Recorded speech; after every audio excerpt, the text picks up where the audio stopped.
Esta noche reunidos vamos a comenzar nuestra plática en relación precisamente con el enigma del hombre que es necesario conocer con el propósito de formarnos una idea clara sobre sí mismos. Ante todo, conviene que tratemos de conocer el origen del hombre, de dónde vino y cuál fue, pues, el motivo fundamental de su existencia.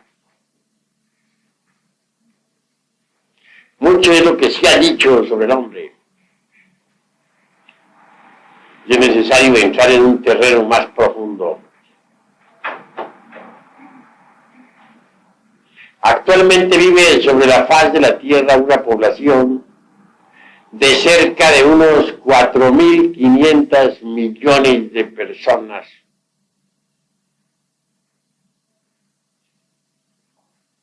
Lo que puebla la faz de la Tierra, obviamente, es la raza aria. Los continentes actuales están densamente poblados. Europa, América, Asia, África, Oceanía. Son 5 continentes donde se desenvuelve una humanidad. Y preguntamos nosotros, ¿de dónde ha salido esta humanidad? ¿Cuál es su origen? ¿Piensan acaso ustedes que esta humanidad que puebla los 5 continentes tuvo su origen en los mismos? Se encontraron restos humanos en las grutas de Grimaldi y Cro-Magnon y se ha tratado de reconstruir la historia o la prehistoria sobre las razas de Grimaldi y Cro-Magnon. Se han encontrado osamentas de gigantes. En el Brasil se encontró un esqueleto humano, pues, de varios metros, de 6 o 7 metros de estatura. En distintas partes se han encontrado esqueletos de gigantes. También se han encontrado esqueletos, sobre todo en las cavernas de Cro-Magnon, de seres humanos que parecen simplemente gorilas, orangutanes o algo por el estilo. De todo esto se ha deducido equivocadamente que la raza humana posiblemente vino de los simios, los changos. La teoría de Darwin tuvo mucha resonancia en su época. Y se pensó que el hombre venía del mono. Este asunto inquieta mucho a la humanidad de tiempo en tiempo. Se trata de saber si el hombre vino del mono o el mono vino del hombre. ¿Quién vino de quién? Por épocas se apacigua esta inquietud y por épocas resurge nuevamente la misma inquietud. Por ahí, un pseudocientífico, una especie de nene consentido de mamá, tuvo la idea de que la raza humana venía de los salvajes, decía él. Claro, esto le gustó mucho a mamá, pero al fin y al cabo no resolvió nada. ¿Quién vino de quién?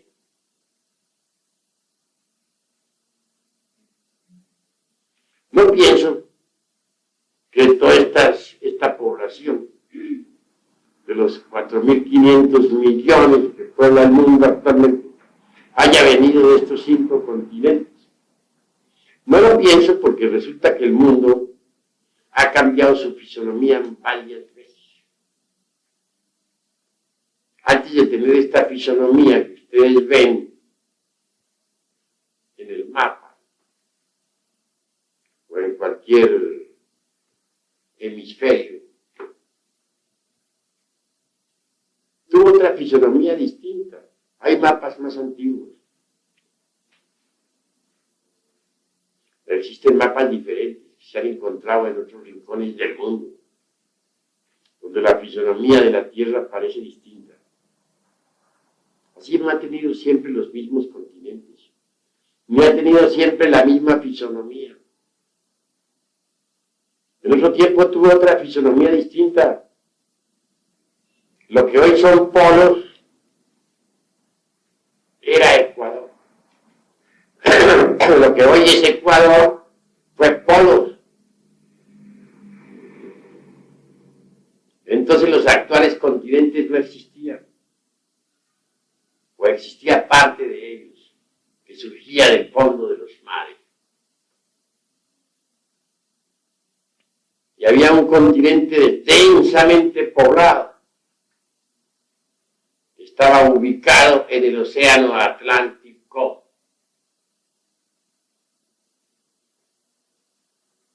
Así que la fisonomía del mundo era distinta.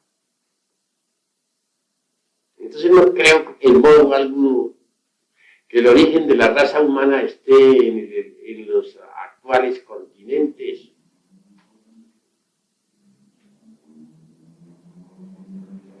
Cuando la raza humana se desenvolvió en la antigua Atlántida, fue muy diferente.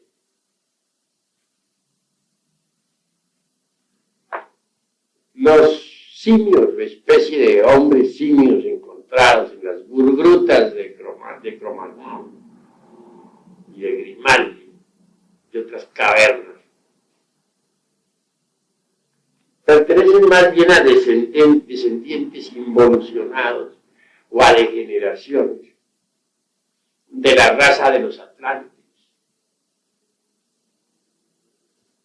Yo digo que así como existe la evolución en las plantas y la involución también, que así como existe evolución en los animales e involución también en los humanos, etc., también tiene que existir la evolución y la involución en las civilizaciones.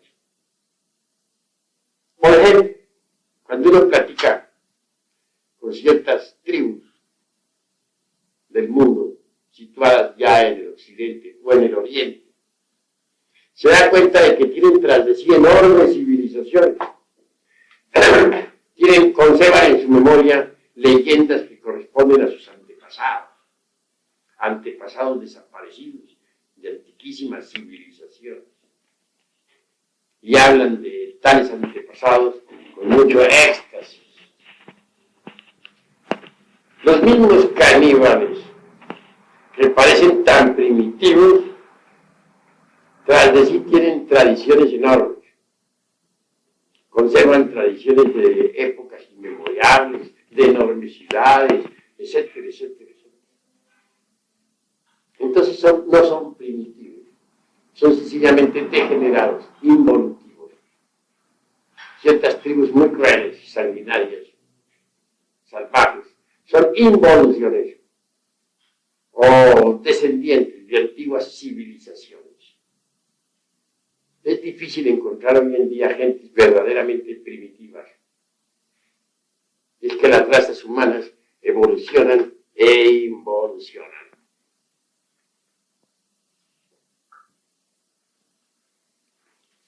Antes de que existieran estos 5 continentes, repito, existía la Atlántida. Hoy por hoy estamos muy enamorados de la civilización moderna.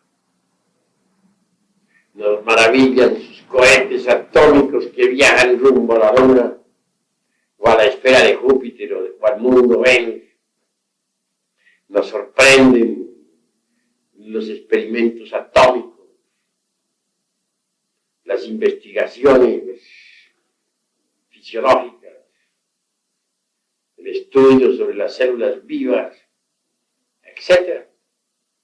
Estamos tan fascinados nosotros con estos experimentos que evidentemente hemos llegado a la conclusión de que es la civilización más poderosa que ha existido en el mundo.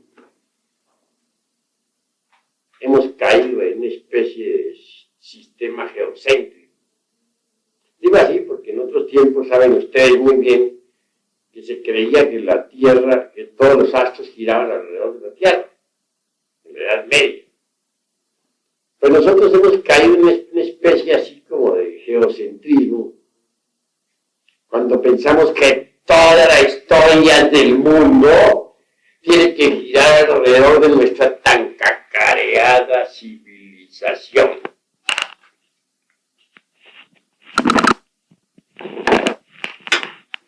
Pienso que se necesita una especie de biocentrismo moderno, un nuevo Newton, que sea capaz de demostrarnos que nuestra tan cacareada civilización no es más que una de las tantas y tantas civilizaciones que han existido en el planeta Tierra.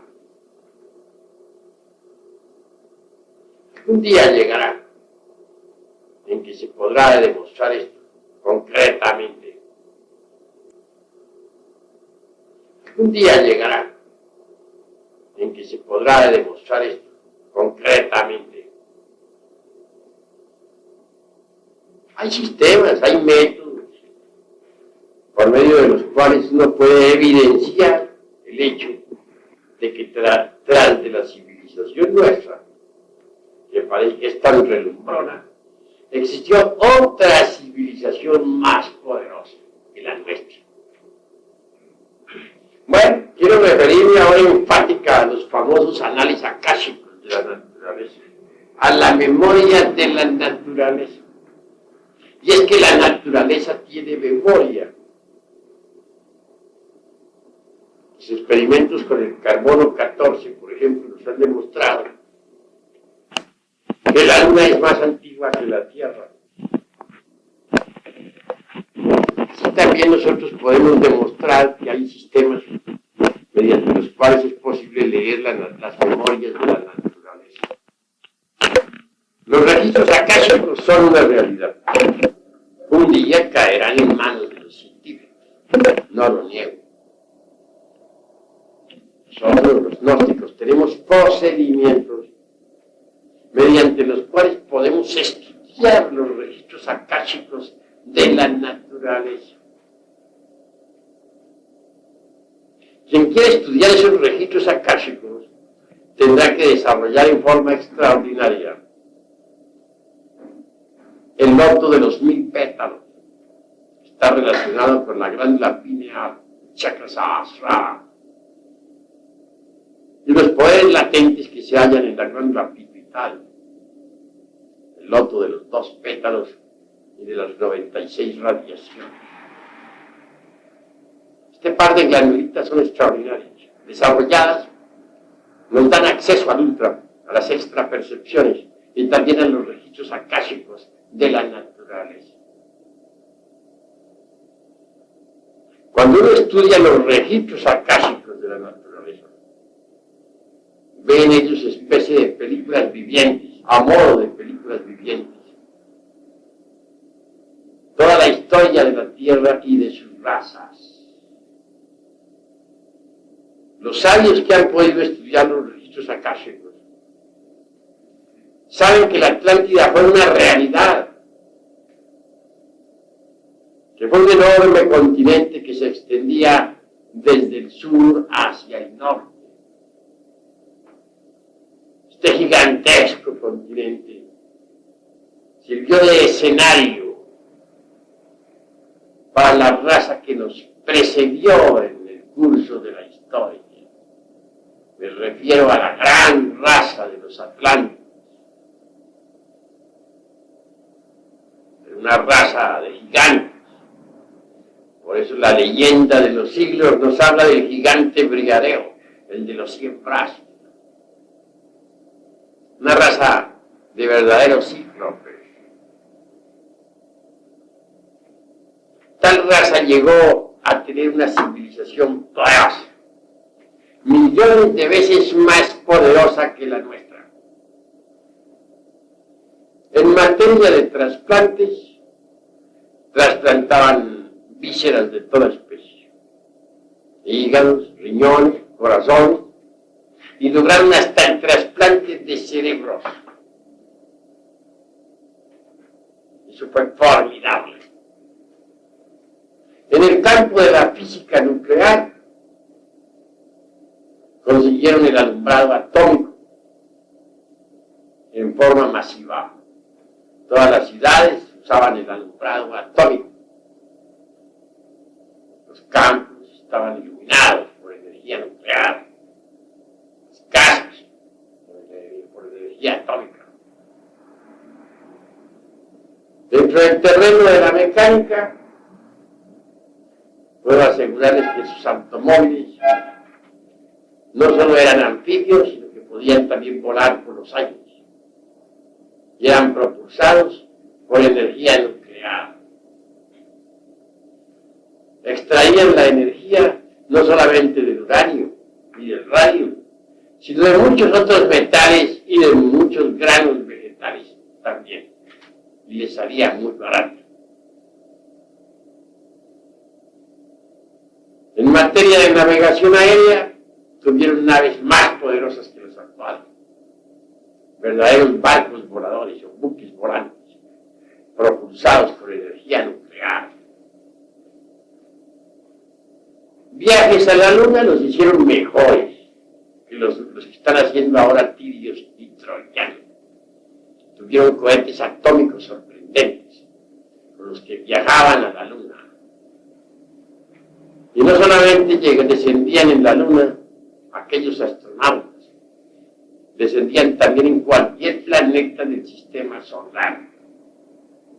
De manera que nosotros no les damos ni a los talones, con nuestra tan cacareada civilización y esta pseudosapiencia moderna, no les damos ni a los talones, no servimos ni para limpiarles el polvo de los zapatos a los atlantes. En cuestiones de anatomía, de biología, hicieron progresos que ni remotamente sospechaban. Katia King, la de los tristes destinos, una reina atlante, logró conservarse viva y con toda su juventud durante miles de años.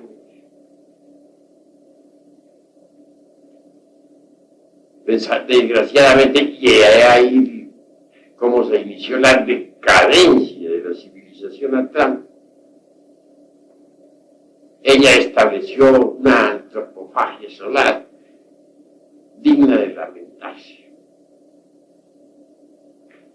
Así comenzó la degeneración o involución de los atlantes. Se sacrificaron entonces doncellas, jóvenes, etcétera, a los dioses, con tales o cuales propósitos.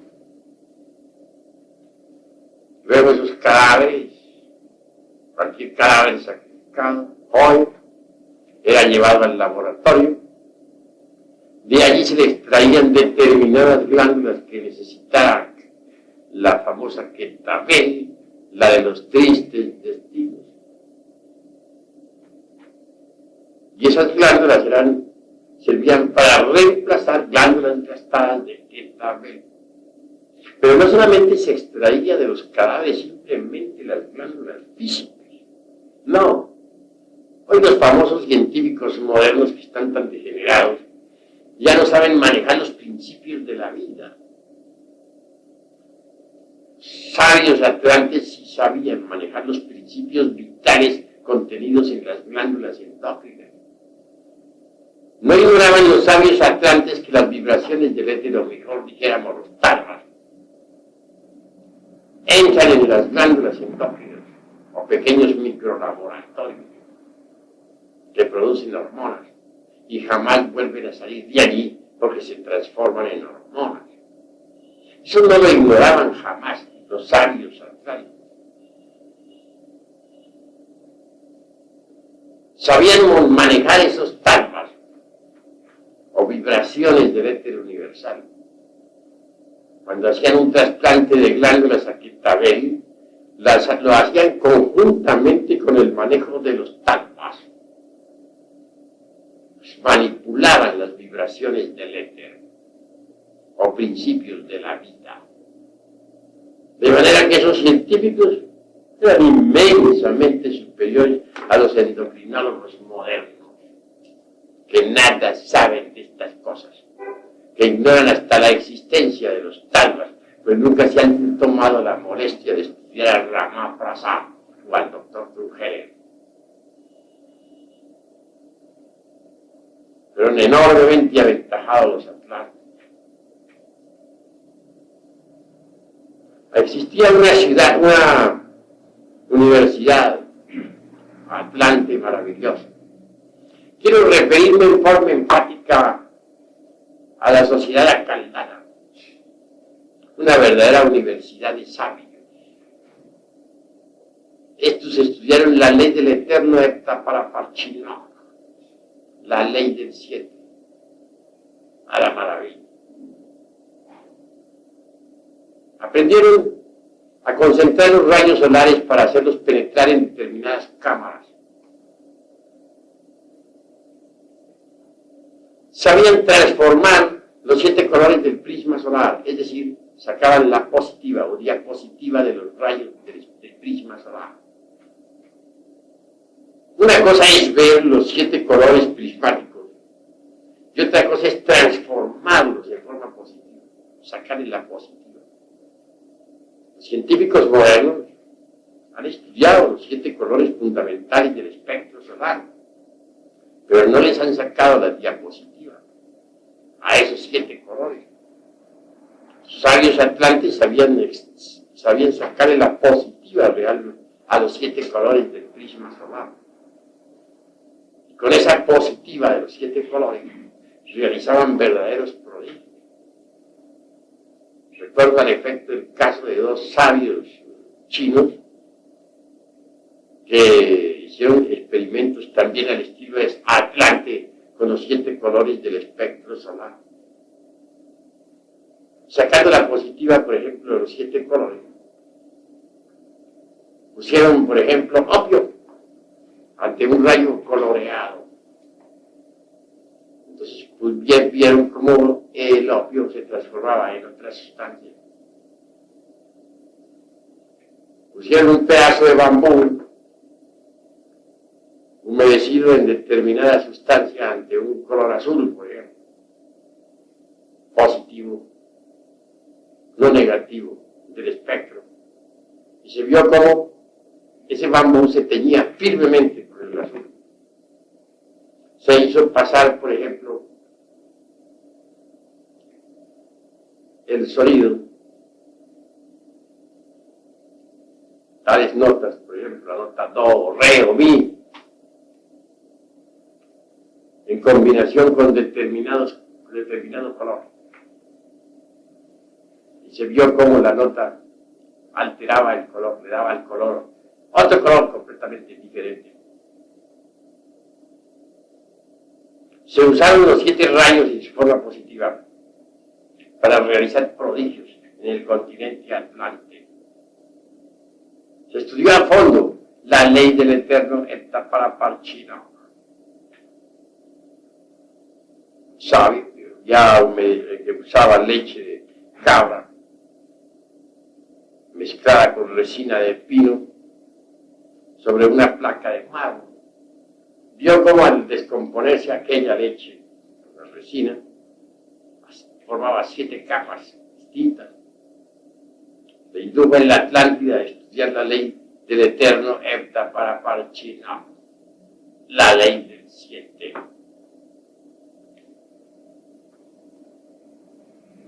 Los atlantes pues consiguieron hacer verdaderas maravillas en el terreno de la ciencia. Eran científicos y eran magos a la vez. Creaban un robot y a ese robot lo dotaban de un principio inteligente, de un elemental vegetal. especies de alma o espíritu del robot.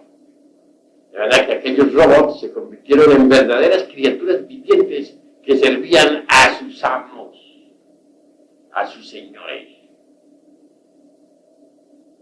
Esa raza atlante existió antes de que existiera la actual raza humana.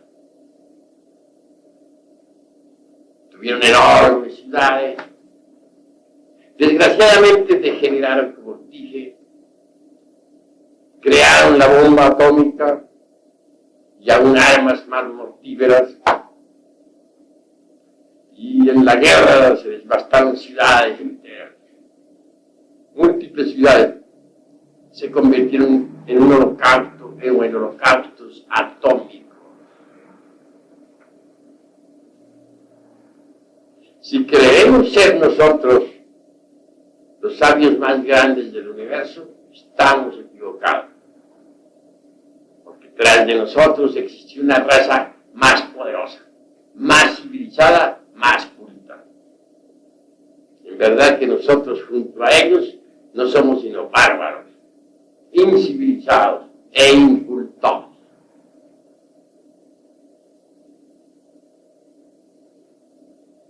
Lástima que la Atlántida no se hubiera lástima que la Atlántida se hubiera degenerado. Es que toda raza nace, crece, se desarrolla y muere. En la carencia de la raza atlante se vieron cosas horribles. La humanidad degeneró en los vicios, siempre. En el homosexualismo, en el lesbianismo, en las drogas, etcétera, etcétera, etcétera. Se abusó de todo, ya en el tiempo de la degeneración. Y obviamente tenía que ser destruida esa raza. Que tuvo 7 subrazas, nadie lo puede negar. Pero al fin degeneró. Los sabios de la sociedad acaldana hicieron experimentos notables. Fueron los primeros que usaron la esfinge, que la colocaron frente a la universidad. Mucho más tarde en el tiempo, cuando los sabios de la sociedad caldana comprendieron que una gran catástrofe se acercaba, emigraron a un pequeño continente que se llamaba Grabovci. Grabovci. Me refiero al continente africano, que en principio era pequeño. Más tarde, nuevas tierras que emergieron del fondo de los mares hicieron grande el continente de Grabovci, hoy África. Los miembros de la sociedad caldana se situaron al principio hacia el sur del continente africano. Después emigraron hacia Cayona, hoy Cairo, hacia las tierras de Nilia, el Nilo o Egipto. Y allí establecieron su famosa universidad y la esfinge frente a la misma. Las garras del león de la esfinge representan el fuego. La cabeza de la esfinge representa el agua. Las patas de toro de la esfinge representan el elemento tierra. Las alas de la esfinge representan el elemento aire. ¿Cuántas son las virtudes que se necesitan? Para poder llegar uno a la autorrealización íntima del ser. Hay que tener el valor del león, la inteligencia del hombre, las alas del espíritu y la tenacidad del toro. Solo así es posible llegar a la autorrealización íntima del ser. La sociedad acaldana en Cayona, hoy el Cairo, estableció un templo de astrología. Entonces se estudiaban los astros, no con telescopios como se hace hoy en día, sino con el sexto sentido. Cuando cuando se examinan las pirámides, sobre todo la gran pirámide, se ve a modo de tubos, ciertos canales que van desde el fondo, desde la profundidad de una cripta subterránea, hacia arriba, hacia la parte superior de la pirámide. Mucho se ha pensado o conjeturado sobre tales canales, pero esos eran telescopios. Y el observatorio no estaba arriba, sino abajo, en el fondo mismo de la cripta. Allí se ponía un recipiente con agua. En determinada fecha se sabía que tal astro sería visible. Ciertamente se reflejaba en el agua. Los adeptos de la astrología observaban en el agua al astro en cuestión, no solamente con las facultades físicas, sino psíquicas. En vez de mirar hacia arriba, miraban hacia abajo, hacia el agua. Y allí en el agua, con el sexto sentido, estudiaban los astros. Los hermanos de la sociedad caldana, los grandes sabios, eran astrólogos muy sabios. Nacía un niño y de inmediato le levantaban su horóscopo. No horóscopos al estilo moderno, no horóscopos de meramente convencionales y cotizados. No, era muy distinto. Sabios astrólogos miraban los astros directamente, con procedimientos que hoy se ignoran. Podían leer el estudio, el horóscopo de los niños. A los niños se les casaba en Cairona, desde recién nacido. Se sabía cuál iba a ser su esposa, se les desposaba. No quiere decir que por tal motivo fueran a vivir juntos desde un principio, pues eso sería absurdo. Pero ya sabía la niña recién nacida cuál iba a ser su marido. Y el varón, a su tiempo y a su hora, era informado de quién iba a ser su mujer. Cumplía la mayoría de edad y se les unía el matrimonio. Los ciudadanos sabían, se orientaban con precisión matemática bajo la dirección de aquellos astrólogos en su profesión, su oficio, su ocupación. Sabían ellos muy bien para qué había nacido cada ciudadano, para qué servía cada hombre. Pues todo hombre sirve para algo. Lo importante es saber para qué sirve. Y estos sabios astrólogos sabían para qué servía cada criatura que nacía. Y nunca fallaban. Eran sabios de la sociedad caldana. Ellos salieron de la Atlántida antes de que los terremotos y maremotos hicieran estremecer aquel continente. Salieron a tiempo, pues sabían demasiado el fin que se acercaba. Claro, cuando vino la revolución de los ejes de la Tierra, cuando los polos se convirtieron en Ecuador, cuando el Ecuador se convirtió en polo, cuando los mares se desplazaron y la Atlántida se resquebrajaba en pedazos para sumergirse en el fondo del tenebroso océano, los atlantes incuestionablemente ya habían sido advertidos. Fue entonces cuando multitudes espléndidamente vestidas se reunieron en los templos. Uno de ellos fue el templo de Ramu. Enjolladas las mujeres y los hombres espléndidamente vestidos clamaban diciendo: Ramu, sálvanos. Al fin apareció Ramu en el altar.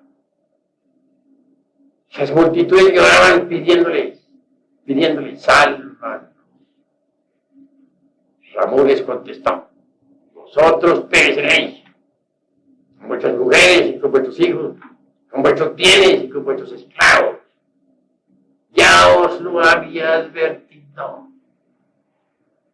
¿A qué viene esta súplica?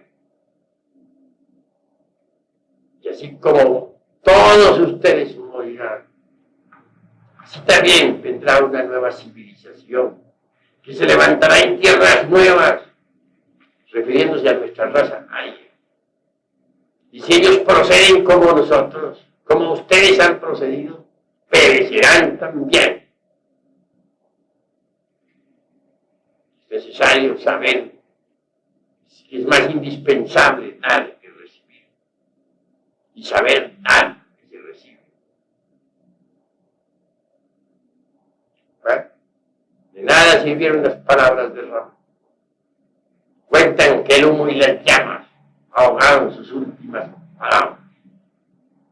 Se hundió la Atlántida con todos sus millones de habitantes.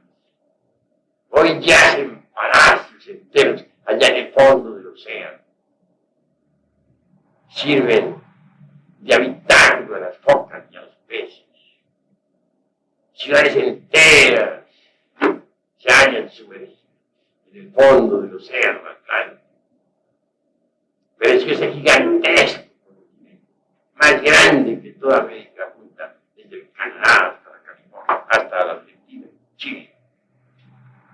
Enorme continente con una poderosa civilización. Así que nosotros, señores, no tenemos nada muy especial. La Atlántida, la civilización actual, no es la primera, tampoco será la última.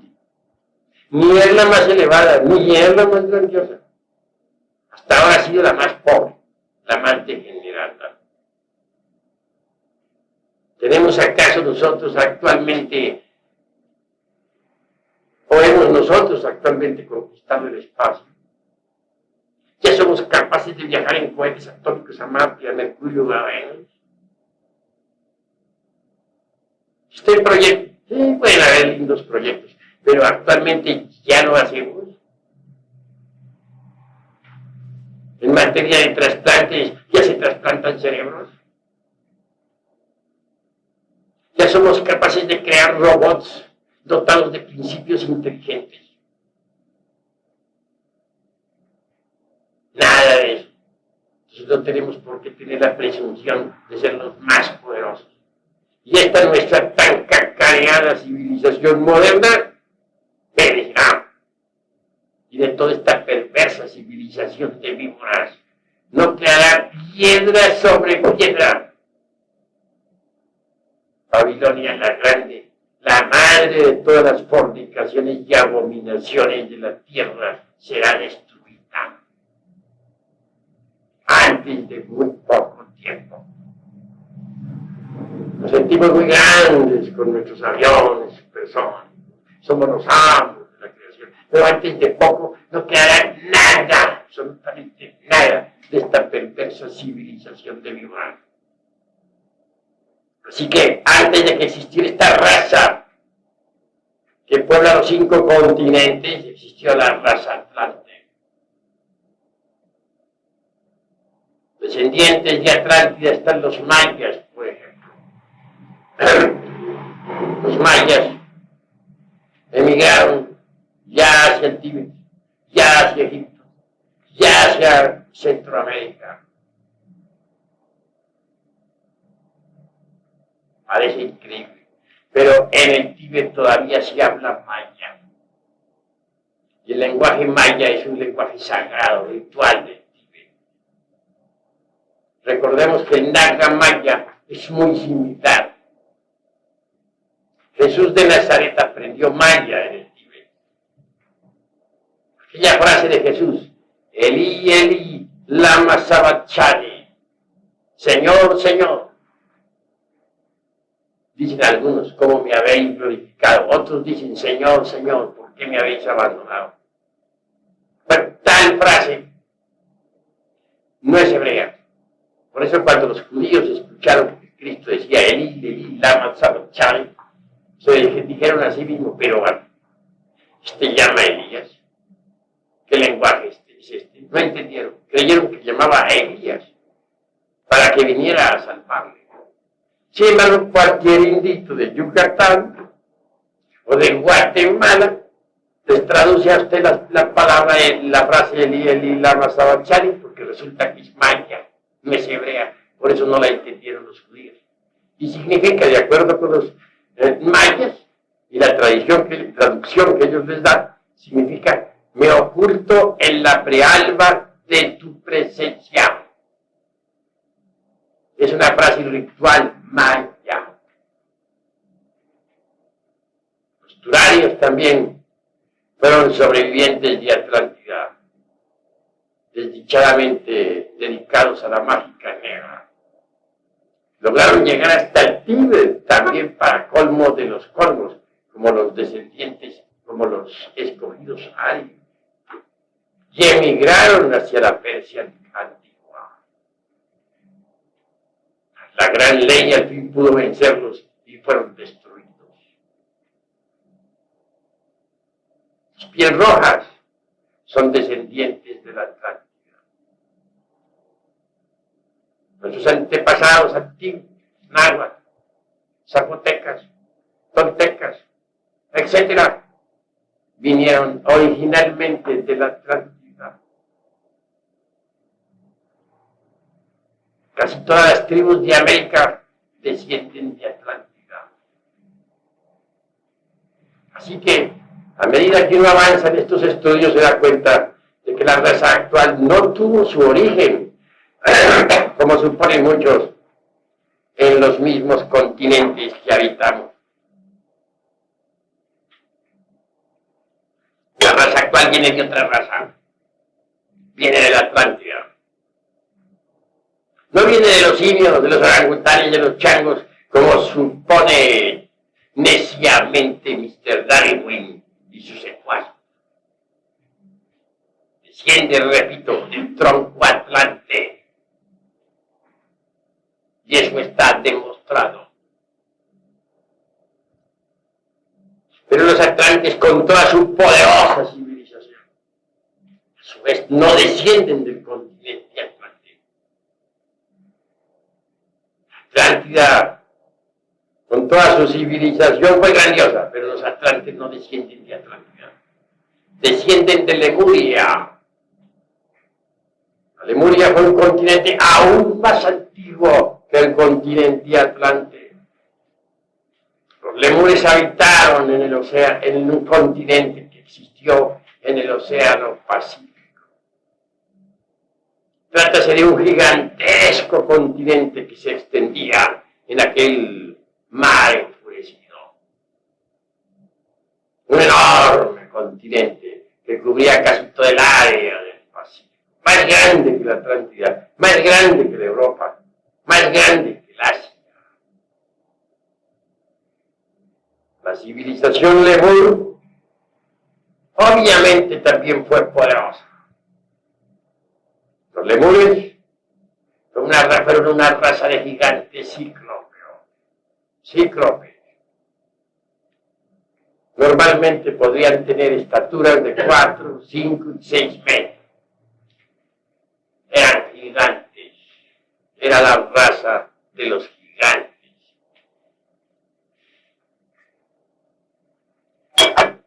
La Lemuria tuvo una poderosa civilización también.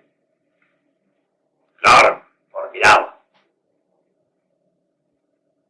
En la Lemuria se levantaron enormes ciudades cíclopes, rodeadas de murallas, de piedras, de lava y de lava de volcanes. Muchas gentes habitaron también en los campos, como ahora. Al principio, en la época prelemúrica, podemos decirles a ustedes que existió una raza de hermafroditas lemures. La división en sexos opuestos fue en la época postlemúrica.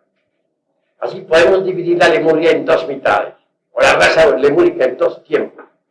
Primer tiempo, existencia de los hermafroditas. Segundo tiempo, división de la raza en dos sexos. Miremos la raza humana en principio, como hermafroditas.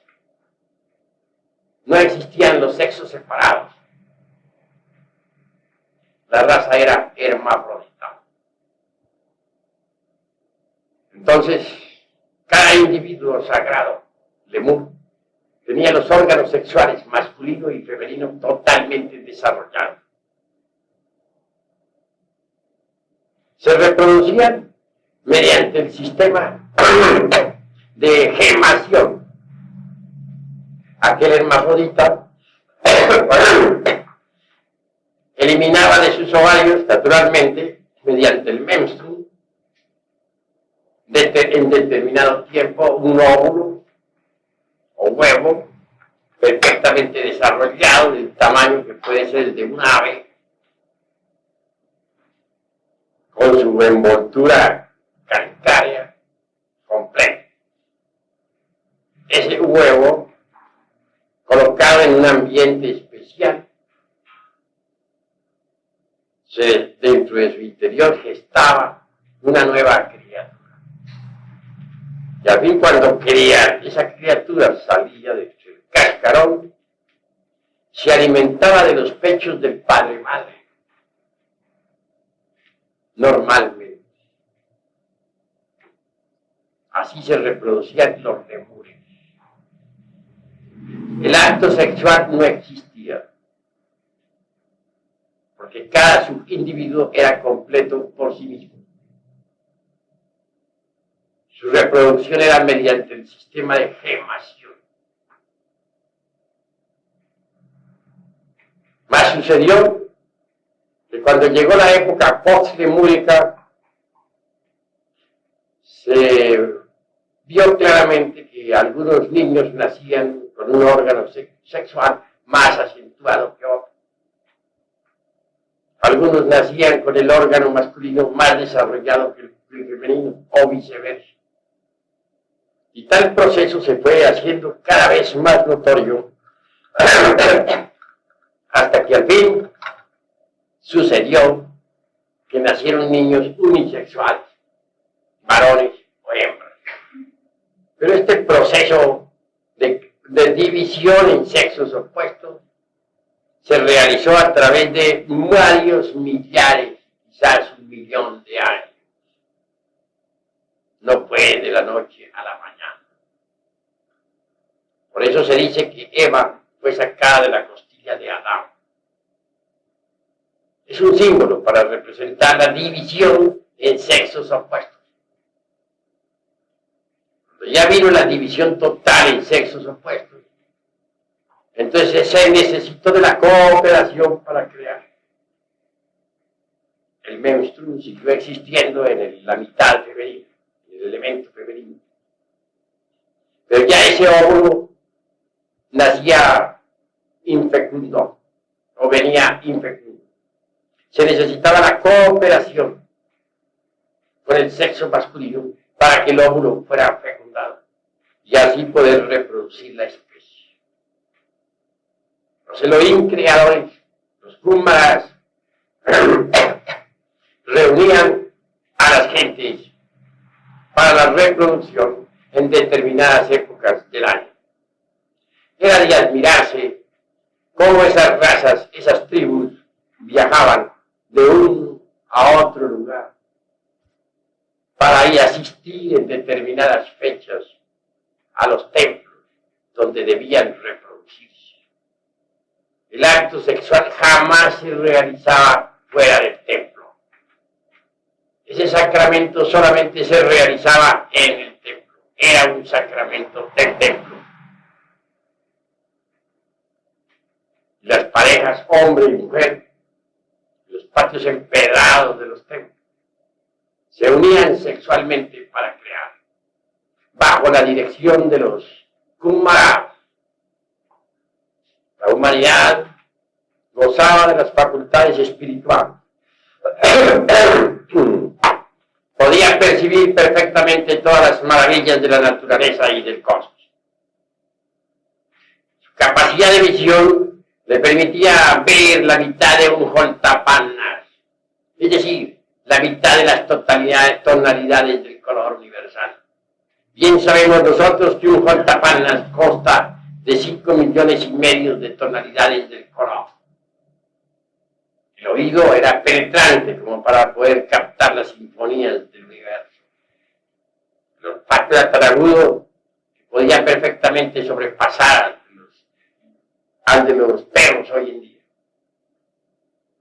Era una humanidad que podía usar en su alfabeto 51 vocales y 300 consonantes articulables.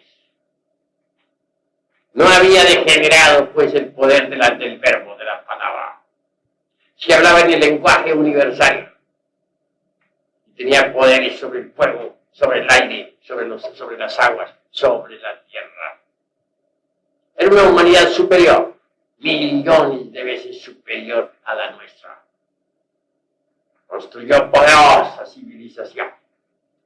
También supo utilizar la energía del átomo y los rayos cósmicos.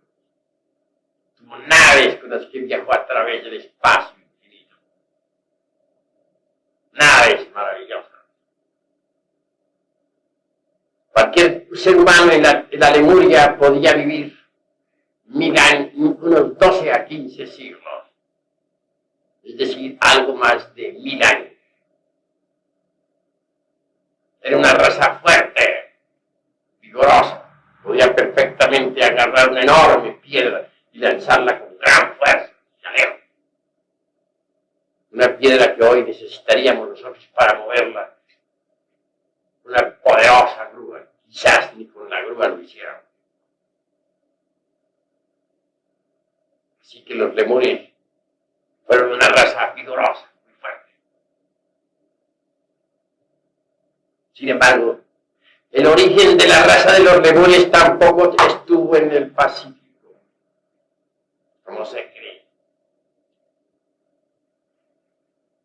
Los antepasados de la Lemuria estuvieron en el continente hiperbóreo, y como especie de herradura sierra alrededor del polo norte, polo sur. En el continente hiperbóreo existía una raza poderosa de andróginos, ya no de hermafroditas, sino de andróginos. No es una raza que simplemente pudiera posarse sobre la corteza terrestre como los lemures. No, los hiperbóreos fueron diferentes, flotaban en la atmósfera de aquellos días. Sin embargo, crearon su civilización. Muchos han pensado que los hiperbóreos jamás conocieron la guerra, pero en realidad, de verdad, sí hubo una raza de hiperbóreos que supo hacer guerras. Entonces, los reinos mineral, vegetal, animal y humano se mezclaban mucho. Existían minerales, vegetales, minerales. Animales vegetaloides y vegetaloides animales.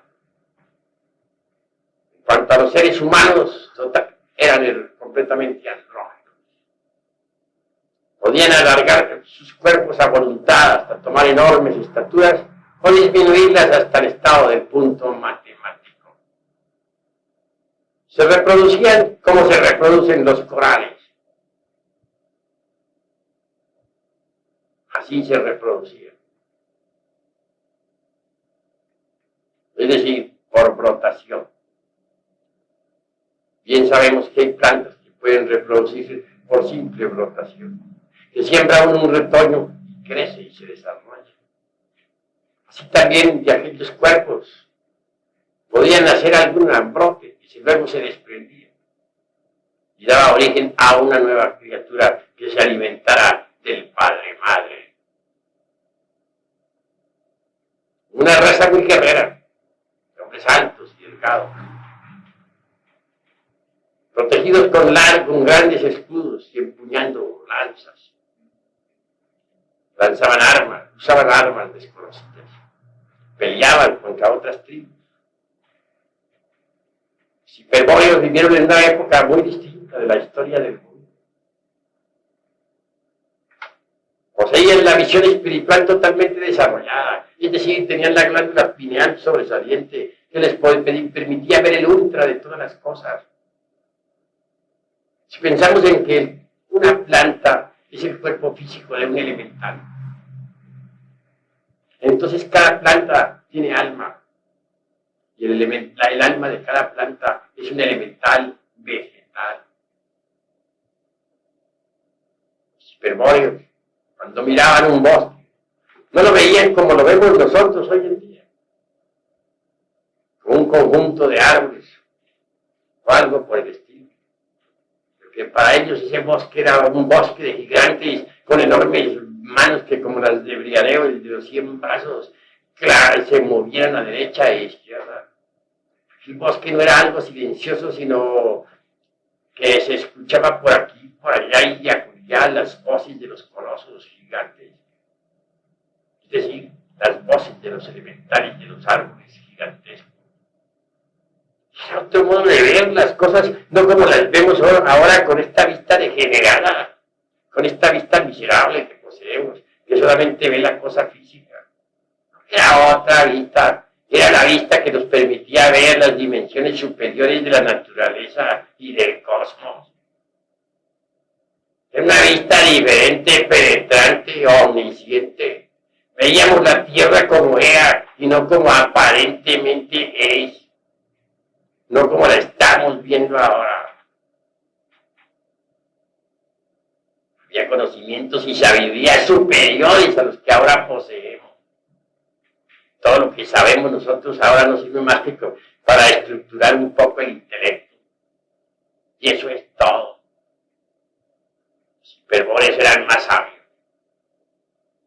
Estaban gobernados por el superhombre, por los superhombres de todos los tiempos y de todas las edades. Y tuvieron reinos y civilizaciones. Pero tampoco su civilización, tampoco su origen racial estaba en el continente hiperbóreo. Ellos sabían que sus antepasados habían quedado atrás en el tiempo. Los antepasados de los hiperbóreos fueron los hombres protoplasmáticos, los hombres polares, los hombres glaciales. La primera raza. Esta vivió en el casquete del Polo Norte. Los hombres glaciales, los hombres protoplasmáticos. Uno no puede menos que reírse del protoplasma, de la pizca esa de sal de gente y sus secuaces. Creen que de allí vino pues el protoplasma, el molusco, el molusco, y siguió la evolución de acuerdo con el dogma ese inquebrantable de la evolución aceptado por Darwin y sus secuaces. No, el protoplasma tiene más antigüedad, tampoco es el protoplasma ya aquel de otros autores flotando en el océano, no. Pensemos en el hombre protoplasmático, pensemos en la raza protoplasmática que existió en la isla sagrada, en esa isla que fue la primera en existir y será la última en dejar de existir. Quiero referirme a las tierras nórdicas, a la tierra de cristal, como dijeran nuestros antepasados de Anáhuac, a la lejana Thule, al continente ese que está cubierto ahora por hielos del Polo Norte. Dicho continente ocupaba en aquella época la zona ecuatorial del mundo, puesto que la posición era diferente. El Ecuador actual era polo, los polos eran Ecuador. Había enormes y profundos bosques, y se creó una gigantesca civilización polar. La tierra era de un color azul, magnífico, bellísimo. Las montañas eran transparentes como el cristal. La raza humana se reproducía por el sistema ese que conocemos todavía en nuestro organismo, en la sangre, el de la división celular. Bien sabemos que una célula se divide en dos y comienza el proceso de gestación de los 9 meses. La célula germinal se divide en dos, las dos se dividen en 4, las 4 en 8 y así comienza el proceso de gestación, el proceso de división celular. Todavía existe ese proceso en nuestra sangre. ¿Por qué existe? Porque existió. Y los hombres polares se reproducían, era con ese proceso. En determinado tiempo el organismo del padre-madre se dividía en dos. Como se divide la célula viva. Y así se reproducía. Por el proceso, pues, de división celular.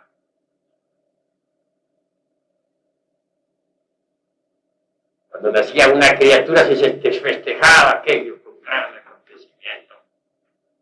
Los templos se reunían los hierofantes para trabajar sobre los elementos. Y los símbolos esotéricos se usaban en aquella época de forma diferente para indicarnos que la vida iba hacia la materialización, hacia lo físico. Los hombres de la época polar podían alargar su cuerpo a voluntad, achicarlo hasta convertirlo como un punto matemático. Eran andróginos y tan pronto podían poner a flote el aspecto masculino para aparecer como hermosas damas. O sumergir dentro de sí mismo el aspecto masculino para aflorar, poner a flote su aspecto masculino. Es decir, eran verdaderos andróginos divinos. Su imaginación se reflejaba en el firmamento estrellado. Platicaban con los dioses de la aurora del Mahamantara, cara a cara. Parlaban en el verbo de oro, que como un río de sol, corre, un río de oro, corre bajo las selvas espesas del sol. Entonces Uriel, gran maestro venido de Venus, les enseñó las artes y las ciencias.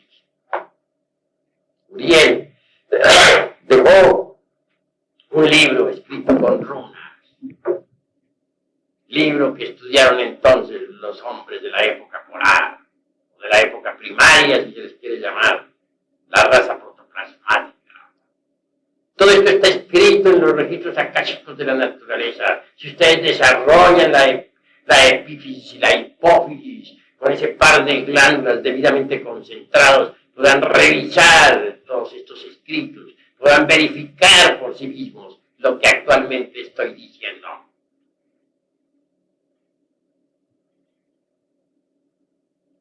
¿De dónde salió la raza polar? ¿Cuál fue su origen? Ellos sabían muy bien que se habían desenvuelto en una época anterior. Así que habían vivido, pues, en una dimensión superior, en la cuarta coordenada. Que allí se habían actuado y habían conocido los misterios del universo.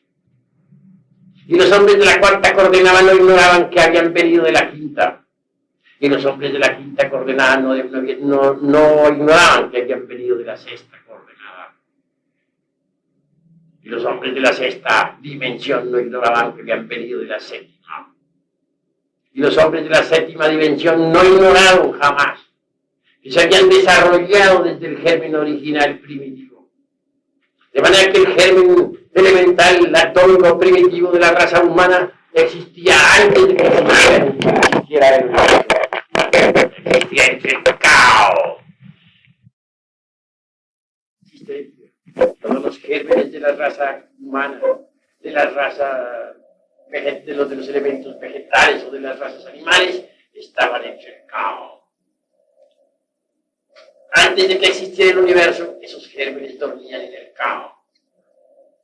Cuando el universo se estremeció con el verbo, cuando el verbo creador del primer instante puso en movimiento todos los átomos, esos gérmenes surgieron del caos. Hicieron su primera manifestación en la séptima raza, en la séptima dimensión. Se cristalizaron y desenvolvieron un poco más en la sexta, luego en la quinta, posteriormente en la cuarta. Y llegó el día en que aparecieron tales gérmenes ya con cierto desarrollo en nuestro planeta Tierra, posados sobre una Tierra protoplasmática, como simples protoplasmas vivientes. De manera que la raza humana viene del caos, se desenvolvió del caos, se desarrolló del caos y existe actualmente. Un día los organismos humanos regresarán al estado germinal primitivo y volverán al caos. Del caos volvieron y al caos volverán. Un día nuestra tierra fue un protoplasma. Más tarde nuestra tierra será un cadáver, una nueva luna, después de la séptima raza. Entonces la vida se desenvolverá en las esferas superiores y volverá al caos, porque del caos salió y al caos habrá de volver. Hasta aquí mi plática de esta noche. Los que quieran preguntar algo pueden hacerlo con la más entera libertad. ¿Cuál fue el origen espiritual de la división de los sexos? La división de los sexos tenía que realizarse debido a que los entes divinales, seres, necesitaban forzosamente tener vehículos masculino o femenino aparte para su propio autodesarrollo y experiencia individual. Esa es la causa espiritual. ¿Alguna otra pregunta?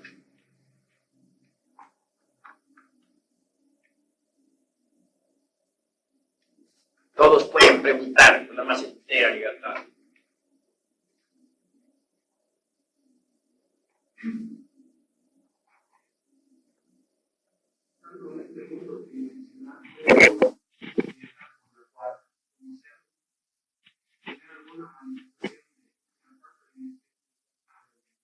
Ayer anoche precisamente dimos una conferencia sobre eso y explicamos lo que es la cuarta vertical y cómo entrar conscientemente con cuerpo físico en la cuarta dimensión. Dijimos anoche que es posible que el cuerpo físico entre en la cuarta vertical. Dimos una clave. Hablamos precisamente sobre Harpócrates o Harpócrates. Dijimos que si uno se concentraba profundamente en Harpócrates, a tiempo de dormirse.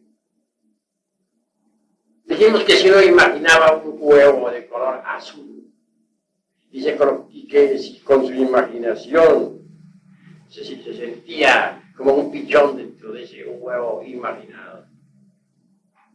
Dijimos que si la concentración era profunda e invocábamos a Harpócrates, llegaría un momento en que sentiríamos una especie de rasquiña en el cuerpo. Si nos rascábamos, perdíamos la oportunidad. Todo eso lo dijimos explicándolo aquí. Entonces aclaramos. Si en tales instantes se sentía uno como inflado, como regordete, y se levantaba de su cama lleno de fe, penetraría con la ayuda de Harpócrates o Harpócrates en la cuarta vertical, donde podría estudiar los misterios de la vida y de la muerte. Hablamos ampliamente anoche sobre la ciencia gina. Hoy no me propongo hablar tanto sobre la ciencia gina, puesto que hoy estamos hablando exclusivamente sobre antropología gnóstica. ¿Alguno otro tiene algo que preguntar? Desde ese caos que usted menciona, desde ahí se empezó a gestar esos yoes. Los yoes nada tienen que ver con el caos. Son una creación diabólica de nosotros, de nuestros errores, de nuestros defectos. Aquí y ahora. El caos es el caos. Y la razón de ser del caos es el mismo caos. El caos es sagrado. Allí están latentes los gérmenes de la vida. Allí se desarrollan. Desde allí se desenvuelven. Y descienden luego de dimensión en dimensión hasta aparecer aquí de forma concreta. Eso es todo. ¿Alguna otra pregunta? Sí, hermano.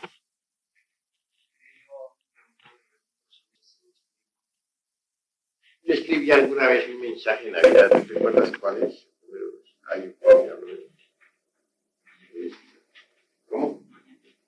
No, un mensaje de 1979. 69. Sí, donde hablo de todo eso. 68, 69. A ver si de pronto hago llegar hasta ese mensaje de los años 1968, 69, donde yo escribí sobre todo eso. Sin embargo, hay otros autores que han dilucidado mucho sobre cuestiones de antropogénesis.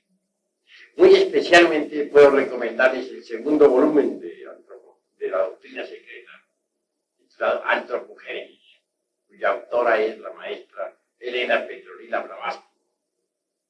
También Rudolf Steiner, por ejemplo, en su Tratado de Ciencia Oculta, da muchas luces sobre el particular. Yo puedo hablarles a ustedes sobre esto ampliamente, debido al hecho concreto de que esto que estoy explicando lo he vivido. De manera que no necesito estudiarlo para decirlo. Lo he vivido. Y no he ampliado hoy todo el tema lo que quisiera porque nos echaríamos toda la noche. No alcanzaríamos. Ni en 1000 noches acabaría yo de explicarles a ustedes todo el desarrollo de este universo, desde que surgió del caos. En todo caso, lo he vivido y lo conozco por experimentación directa. ¿Alguno de ustedes tiene algo más que decir, que preguntar? Amén. Hay en un libro, me parece, de Milton, habla mucho del caos y del cosmos. Hay algo ahí, hay mucha diferencia. El caos se entiende como desorden y el cosmos como el orden. No sé si estoy... Del caos sale el cosmos. Indubitablemente,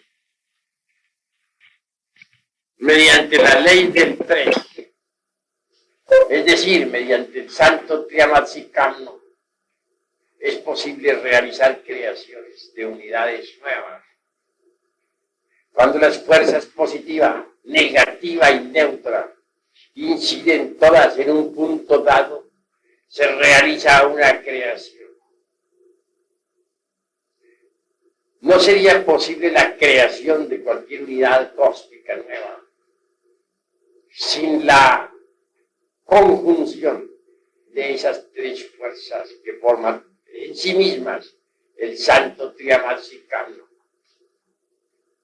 Esas tres fuerzas son el santo afirmar, el santo negar, el santo conciliar. Pero crear es una cosa y organizar es otra cosa. Se puede crear, pero si no hay organización, ¿de qué serviría la creación? Para que un cosmos, que significa entre paréntesis orden de mundos, surja a la existencia, se necesita de otra ley. Quiero referirme en forma enfática a la ley del eterno Hepta Parapanchino, es decir, la ley del 7. Mediante la ley del santo Triamatzikamno se hace la creación, pero mediante la ley del 7 se hace la organización de lo que se ha creado en forma de un cosmos. Así pues, nuestro sistema solar existe gracias a dos leyes. Primera, la del santo Triamatzikamno. Segunda, la del eterno Hepta Parapanchino. Gracias a esas dos leyes, existe actualmente nuestro sistema solar y nuestro planeta Tierra. Del caos surgió, pues, un cosmos, y del caos surgen todos los cosmos. Como de las tinieblas sale la luz. ¿Alguna otra pregunta? Bueno, no escucho aquí, no hay más preguntas. Daremos por terminada esta plática. Paz y diferencia. Si después de este video anhelas conocer más acerca del conocimiento gnóstico, te invitamos a suscribirte a este canal y si vives en Colombia puedes asistir a conferencias en los lugares que están en la lista en la descripción del video.